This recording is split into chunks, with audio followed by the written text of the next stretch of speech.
प्रेमाची गोष्ट या मालिकेच्या आजच्या भागात आपण पाहणार आहोत. सावनी सागरला जेलमध्ये भेटायला आलेली असते.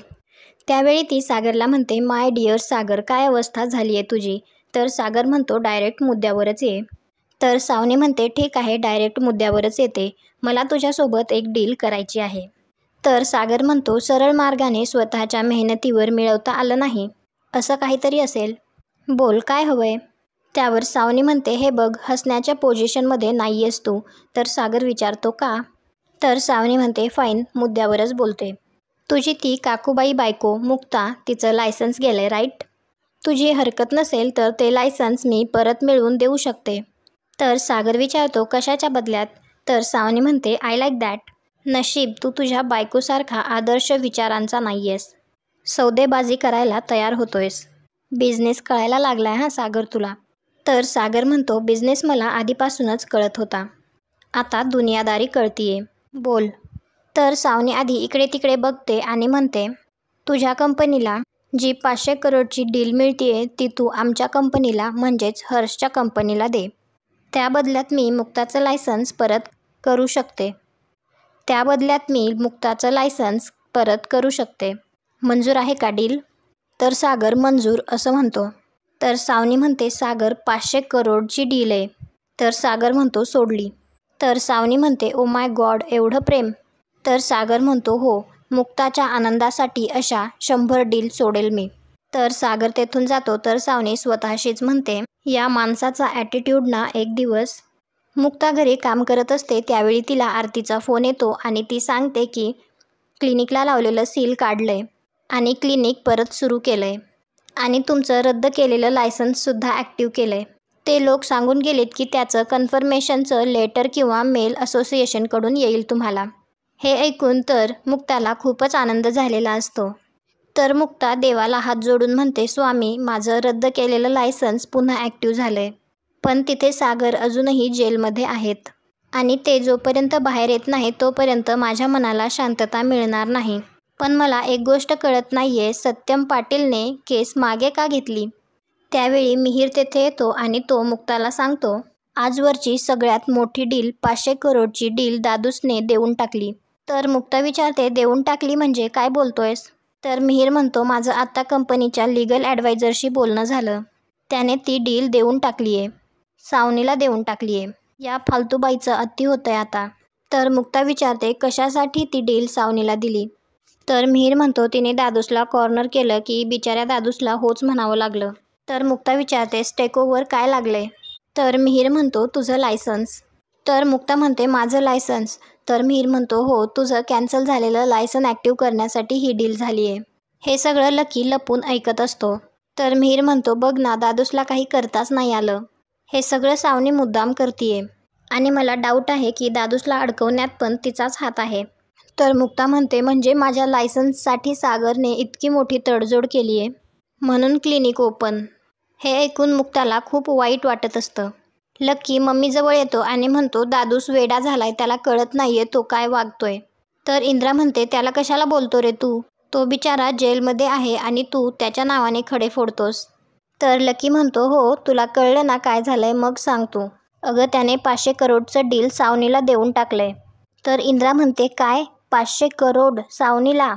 पण का? तर लकी म्हणतो, चांगला प्रश्न विचारलास हां. अगं, मुक्ता वहिनीचं लायसन परत मिळवण्यासाठी त्याने हे तिला देऊन टाकलंय. मम्मी, आता काय करायचं?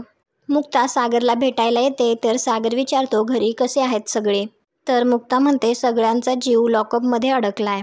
कसे असणार आहेत? तर सागर विचारतो, मिहीरच्या लग्नाची तयारी सुरू आहे ना? तर मुक्ता म्हणते, एकदम जोरात. सांगितले मी सगळ्यांना, लग्न ठरलेल्या दिवशी ठरलेल्या मुहूर्तावरच होणार. मुक्ता रडत असते. तर सागर म्हणतो, मुक्ता, प्लीज रडू नका तुम्ही. तुम्ही माझी ताकद आहात. तुम्हीच डगमगलात तर माझाही तोल जाईल. आपल्याला मिळून ही लढाई लढायची आहे, राईट? आणि घाबरू नका, मी लवकरच बाहेर येईल. एन्जॉय करा हळद, संगीत, नाहीतर त्या मिहीरला वाईट वाटेल. तर मुक्ता म्हणते, एन्जॉय करा सागर, खरंच. त्याचा लाडका दादूस इथे या अवस्थेत आहे. काय एन्जॉय करणार ते पोर? तुम्ही महत्त्वाचे आहात सगळ्यांसाठी. तुम्ही तिथे असायला हवं, आमच्या सगळ्यांबरोबर. प्रत्येक वेळी असं करता, सगळ्यांची दुःख स्वतःवर घेता. का केलं तसं? तर सागर विचारतो, कशाबद्दल बोलताय तुम्ही? तर मुक्ता म्हणते, सागर, तुम्ही माझ्या आनंदासाठी तुमची इतकी मोठी आणि महत्त्वाची डील त्या सावनीला देऊन टाकलीत. त्याबद्दल बोलतीये मी. तर सागर म्हणतो, कोणी सांगितलं तुम्हाला? मिहीर. तर मुक्ता म्हणते, म्हणजे दिली आहेत ना? का केलं तसं सागर? तर सागर म्हणतो, ठीक आहे दिली मी, काय बिघडलं? तर सागर म्हणतो, प्रत्येक वेळी चांगलं काम करण्याचा ठेका तुम्हीच घेतलात का? म्हणजे प्रत्येक वेळी सगळं क्रेडिट तुम्हालाच हवंय? चांगली आईसुद्धा तुम्हीच, चांगली बायको आणि चांगली मुलगीसुद्धा तुम्हीच. कधीतरी एक चांगला बाप, एक चांगला मित्र आणि एक चांगला नवरा बनण्याची संधी मला पण द्या.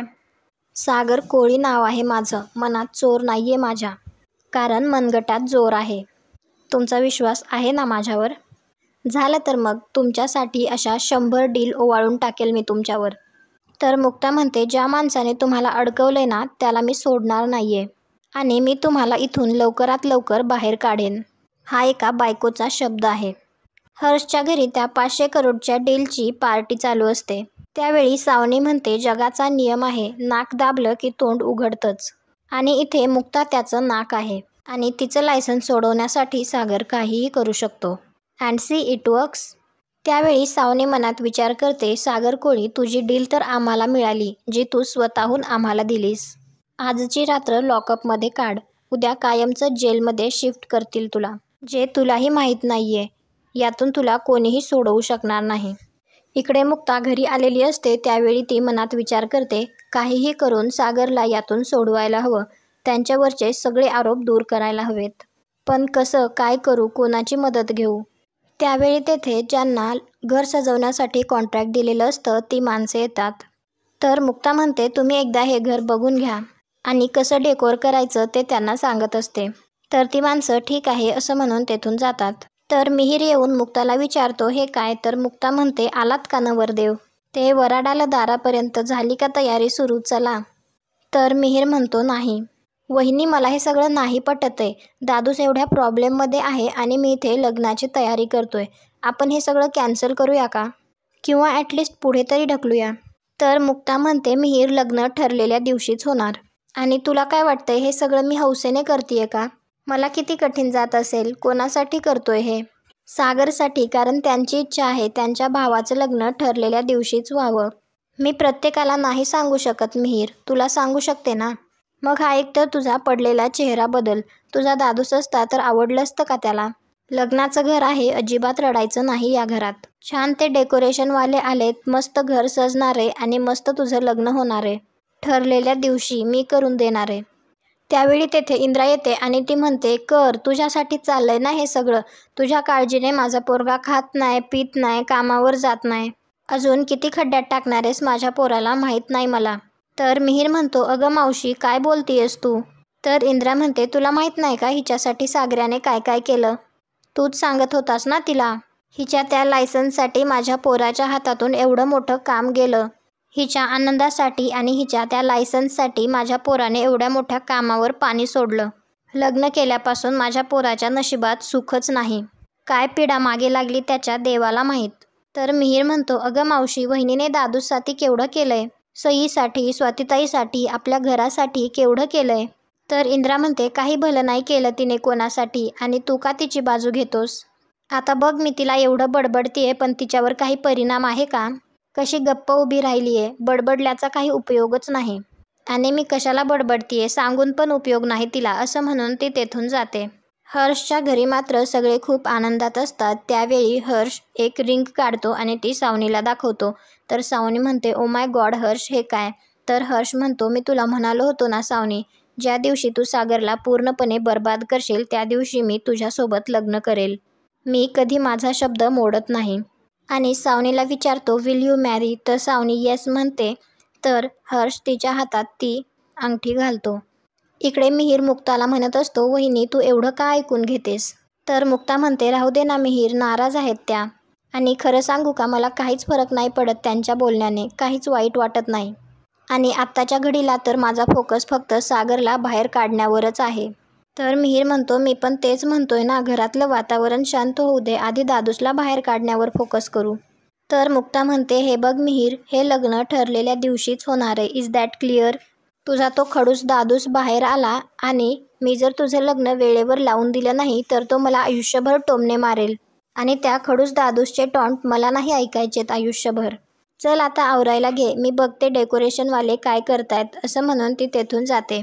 इकडे स्वातीला खूप वाईट वाटत असतं. ती म्हणत असते, माझ्यामुळे भाई जेलमध्ये आहे, माझ्यामुळे भाईवर एवढे घाणेरडे आरोप लागले. कार्तिकचं का ऐकलं असेल मी? आणि कार्तिकने बॅग का उघडून बघितली नाही? कार्तिकचं नाव नाही घेऊ शकत आणि काय घडलंय ते कोणाला खरंही नाही सांगू शकत. सावनी हर्षला म्हणते, मी या मोमेंटची खूप वाट पाहिली आहे आणि फायनली हा दिवस आलाय. I am so happy. Thank you Harsh. तर हर्ष म्हणतो, त्या सागर कोळीला अरेस्ट झालेलं बघून मला इतका आनंद झालाय and it's all because of you. तर सावनी म्हणते, खरं सांगू का हर्ष, मी हे सगळं काही ठरवून नव्हतं केलं. म्हणजे सागरला पोलीस स्टेशन वगैरेमध्ये पाठवायची इच्छा नव्हती माझी, पण काय करणार, नाईलाज. हा सागर कोळी दिवसेंदिवस इतका पुढे निघून गेला ना, म्हणजे मी तुला सांगते, पूर्वी साधं टॅक्सीने सुद्धा प्रवास नाही करायचा हा, आणि आता महागड्या महागड्या गाड्या घेऊन प्रवास करतो, ते पण मी नसताना. त्याची ही जी प्रगती आहे ना, तीच मला बघवली नाही. त्याचं हे यशच मला नाही बघवलं. त्या सागर कोळीचा विषय काढला ना की आपल्यात सतत भांडणं व्हायची.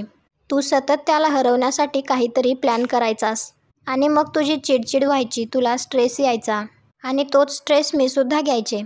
पण मग नंतर माझ्या एक लक्षात आलं, तुला जर जिंकायचं असेल ना तर सागरचं हरणं आवश्यक आहे. आणि आता सागर हरलाय. तर कार्तिक म्हणतो, हरला ना, मग सावनी तुम्हाला अजून पैसे द्यायला पाहिजेत, कारण तुझी एवढ्या वर्षांची इच्छा मी पूर्ण केली आहे. तर सावनी म्हणते, आता माझी इच्छा पूर्ण झाली आहे ना, मग सगळ्यांची इच्छा पूर्ण होणार आहे. त्याच वेळी बेल वाजते तर तेथे मुक्ता आलेली असते. आणि आजचा भाग इथेच संपतो.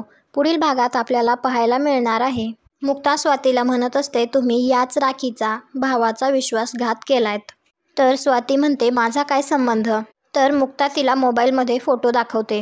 इकडे कार्तिक सावनी आणि हर्षला सांगत असतो की स्वाती आणि मुक्ता पोलीस स्टेशनला चालल्यात. तर सावनी म्हणते, आत्ताच्या आत्ता जा आणि तिला थांबव. कार्तिक मुक्ताला फोन करून धमकी देतो, जर पोलीस कंप्लेंट केली तर यापुढे स्वाती तुम्हाला दिसणार नाही. तुम्हाला काय वाटतं, मुक्ता सोडवू शकेल का सागरला या सगळ्यातून निर्दोषपणे? कमेंट करून नक्की सांगा. हा भाग आवडला असेल तर व्हिडिओला लाईक करा. पुढे काय होईल हे पाहण्यासाठी आपल्या मराठी मालिका या चॅनलला सबस्क्राईब करा. भेटू उद्याच्या भागात.